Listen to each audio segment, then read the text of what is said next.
Tahun 1997, dunia mulai menyadari ancaman perubahan iklim yang semakin mendesak.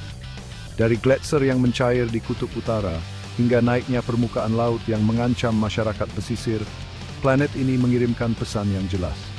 Menanggapi kekhawatiran yang berkembang ini, negara-negara di seluruh dunia berkumpul untuk membentuk perjanjian bersejarah, Protokol Kyoto. Protokol Kyoto yang diadopsi di Kyoto, Jepang, menandai momen penting dalam perjuangan global melawan perubahan iklim.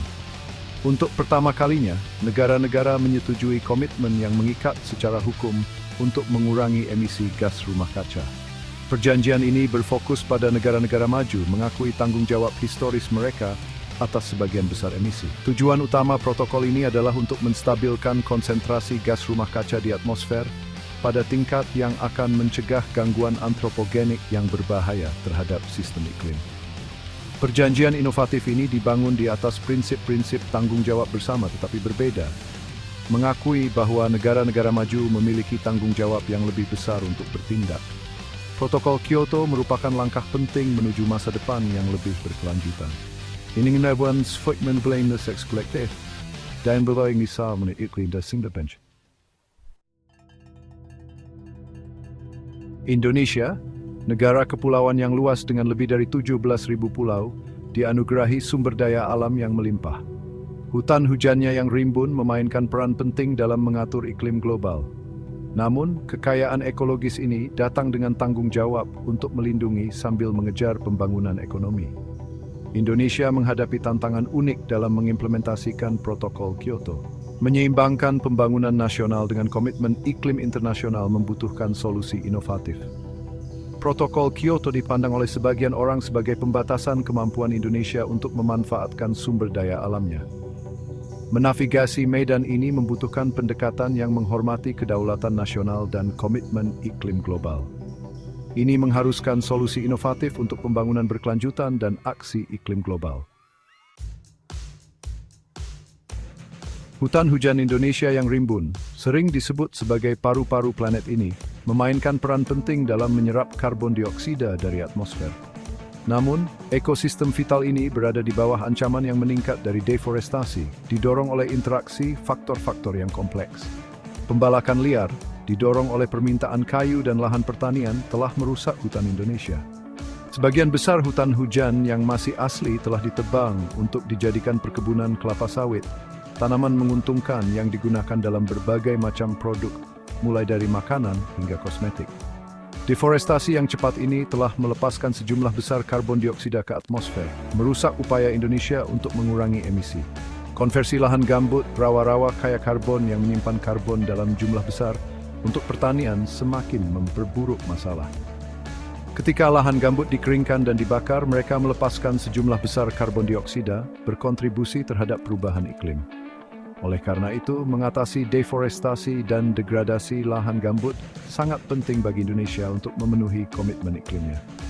Memerangi deforestasi membutuhkan pendekatan multikabang, memperkuat penegakan hukum untuk menindak pembalakan liar, dan pembukaan lahan sangat penting. Mempromosikan praktik pengelolaan hutan lestari dan menyediakan alternatif yang bergantung pada sumber daya hutan sama pentingnya. Bagian 4, peningkatan kapasitas, memperkuat kerangka kerja lingkungan hidup Indonesia. Menerapkan Protokol Kyoto secara efektif memerlukan kerangka kelembagaan yang kuat dan personel yang terampil. Indonesia, seperti banyak negara berkembang lainnya, menghadapi tantangan dalam membangun kapasitas yang diperlukan untuk secara aktif memantau, melaporkan, dan memverifikasi pengurangan emisi. Memperkuat lembaga lingkungan dan berinvestasi dalam program pelatihan untuk pejabat pemerintah, ilmuwan, dan teknisi sangatlah penting. Meningkatkan kemampuan pengumpulan dan analisis data sangat penting untuk pelaporan emisi yang akurat dan pengambilan kebijakan yang terinformasi. Membangun kapasitas di tingkat lokal sangatlah penting, karena pemerintah daerah memainkan peran kunci dalam menerapkan peraturan lingkungan. Kerjasama internasional dan berbagi pengetahuan dapat memainkan peran penting dalam mendukung upaya peningkatan kapasitas Indonesia. Negara-negara maju dengan keahlian dalam pemantauan dan pelaporan emisi dapat memberikan bantuan teks dan pelatihan kepada rekan-rekan mereka di Indonesia. Kolaborasi dengan organisasi internasional dan lembaga penelitian dapat memfasilitasi transfer pengetahuan dan pertukaran teknologi. Berinvestasi dalam pendidikan dan meningkatkan kesadaran publik tentang perubahan iklim sama pentingnya. Dengan mendorong rasa kepedulian lingkungan di antara warganya, Indonesia dapat menciptakan lingkungan yang lebih mendukung untuk implementasi Protokol Kyoto. Bagian 5, ketergantungan teknologi, menyeimbangkan inovasi dan kepentingan nasional. Negara-negara berkembang seringkali kekurangan kemampuan teknologi untuk sepenuhnya menerapkan ketentuan-ketentuan Protokol Kyoto. Ketergantungan teknologi ini menimbulkan kekhawatiran tentang potensi kerugian ekonomi dan kebutuhan untuk menyeimbangkan tujuan lingkungan dengan aspirasi pembangunan nasional. Indonesia misalnya mungkin memerlukan akses ke teknologi canggih untuk pembangkitan energi terbarukan, peningkatan efisiensi energi, dan penangkapan dan penyimpanan karbon. Namun, memperoleh teknologi ini seringkali datang dengan biaya tinggi yang berpotensi menghambat pertumbuhan ekonomi dan memperlebar kesenjangan pembangunan. Menavigasi tantangan ini membutuhkan tindakan penyeimbangan yang hati-hati. Di satu sisi, Indonesia harus secara aktif mengejar transfer teknologi dan berkolaborasi dengan negara-negara maju untuk memperoleh teknologi yang diperlukan.